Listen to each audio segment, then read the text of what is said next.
What we saw last night is why Wardlow will never ever be appreciated or get over enough to win major gold inside AEW. As always, if you like the video, hit the like, hit the subscribe button, comment down below what did you think about Samoa Joe versus Wardlow, and the fact that Wardlow would get beat cleanly in the ring by a submission by getting choked out. I know many of you might be thinking, I'm going to be honest with you, y'all better be ready because I'm in one of those moods today after watching the show last night.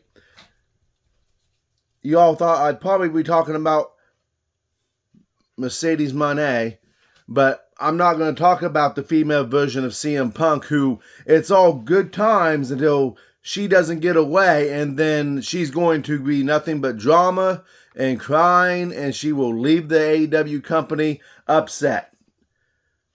That's all the further I'm going to go into it. Sorry to all the Mercedes Moné fans, but that's exactly how I look at her. Last night, you have a match between Samoa Joe and Wardlow, and you have Wardlow get choked out in the middle of the ring by Samoa Joe cleanly. No interference. Where's Undisputed Kingdom at? They're out there for Roderick Strong's matches. They're not going to be out there for Samoa Joe's. Not Samoa Joe's, but for Wardlow.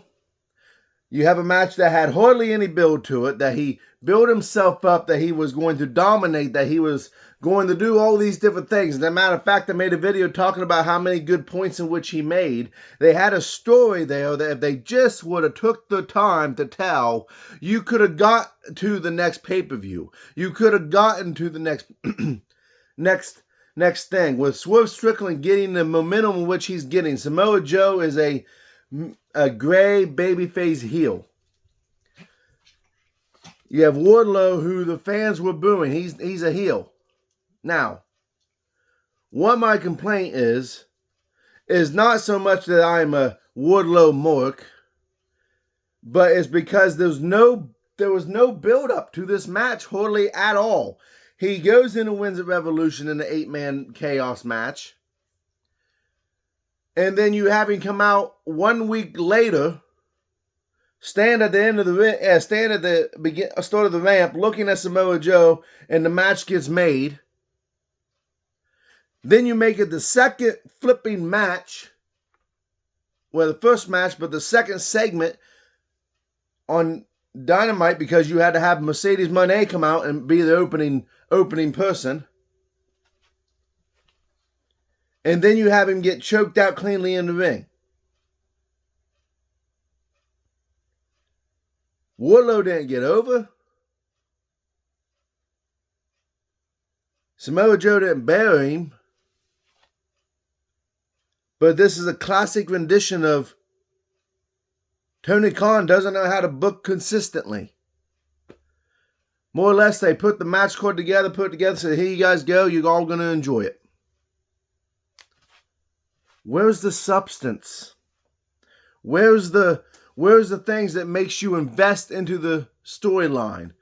Yes, I wanted to see Wardlow versus Samoa Joe again, but you had something there that you could have really done for 2 or 3, maybe 4 weeks of just constant Wardlow attacks Samoa Joe. Samoa Joe attacks Wardlow. They have a alpha male standoff in the ring.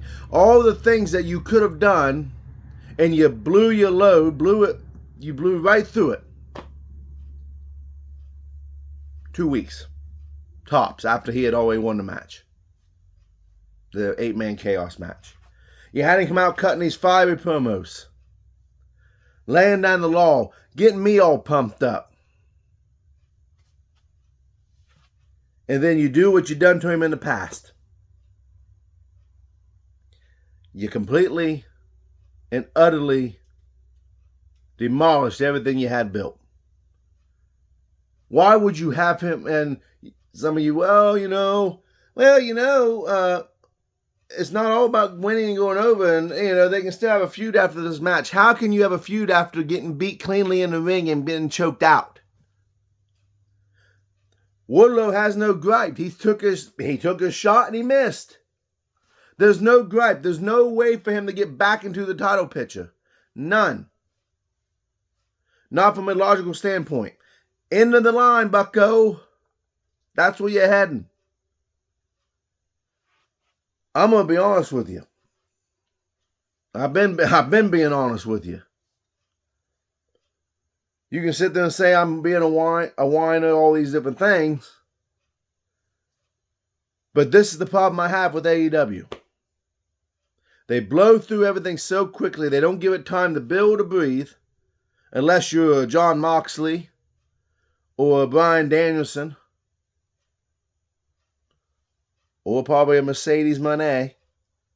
They're just going to blow right through it. Completely, utterly destroyed this man. And nobody's going to take him credible. Is going to think of him being credible.